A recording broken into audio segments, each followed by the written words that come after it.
Welcome back, folks. Studio Four8 coming at you here, talking today about some key points to remember when preparing your home for showings.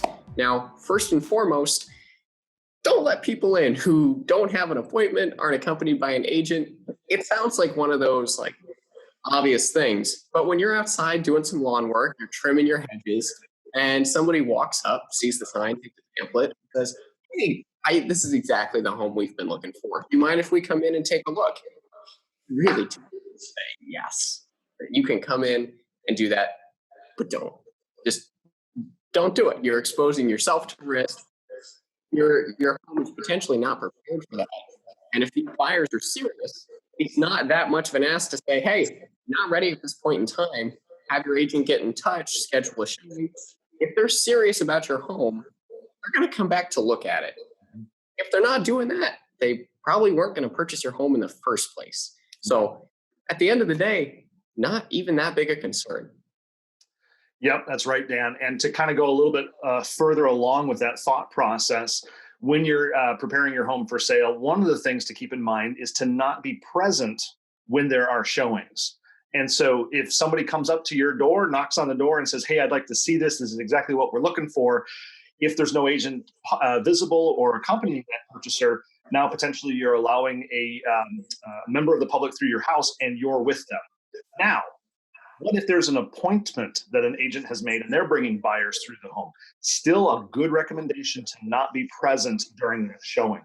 You want to give the buyer's agent and the buyer as much space as possible for them to experience your home and talk about your home. They may say things that you don't like to hear, but they're looking at this as their next place to live, an extension of their lifestyle and who they are. So at the end of the day, any showings, do not be present. If it's as simple as sitting on the back deck, that's a good move. Better yet, why don't you grab the dog, maybe jump in the car, roll over to Starbucks and get a coffee to go, sit out on the patio there or something along those lines.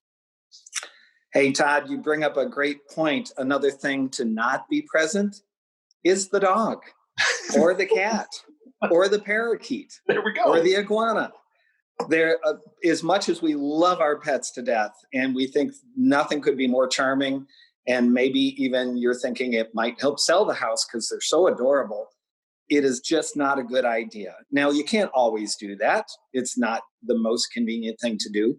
But when and where you can, when possible, or at the very least, perhaps you have, if you have to leave them at home and you have a cage down in the lower level and some toys to keep them happy, that's if you need to leave them there. The other thing that appears with pets can be odor. Yes, I'm using my candle prop. I'm going to talk to you just briefly about odors, and that is, if you think vanilla candle smells and things like that are just going to enhance the showing, they're not. The first thing that people think when they smell a candle or a Glade plug-in is you're covering something. Pet odors, mold, anything like that. So at least 24 to 48 hours before a showing, if you have that notice, don't light any candles, don't light any incense, just the natural smell, the spring air outside, open the windows if you want. That's the best plan. Those are great tips. Another thing that we like to have a serious conversation with our sellers about when they're showing their home is just have a security-minded feeling. We have so many steps and procedures in place to keep your home safe during a showing, but we still need your cooperation and just for you to walk through and think about when you're leaving your home for the showing, what not to leave behind. You want to be careful to leave your checkbooks, credit cards, bills that you're paying. Don't leave those on the kitchen table. Put them away. Any medications that might be in your medicine cabinet that people would be tempted to take, put those away. Firearms. We've all had an experience of walking into a home and having firearms just present, and that's very dangerous if your buyers have children, so put those things away. So you just want to think about that when you're getting ready to show your home. Walk through one time with an eye for what should we be leaving out, what should we not be leaving out. Well, this is Sarah Maddock with Studio Four8 Partners of Berkshire Hathaway Home Services, and we're so happy today to share with you some of these tips for getting ready to show your house.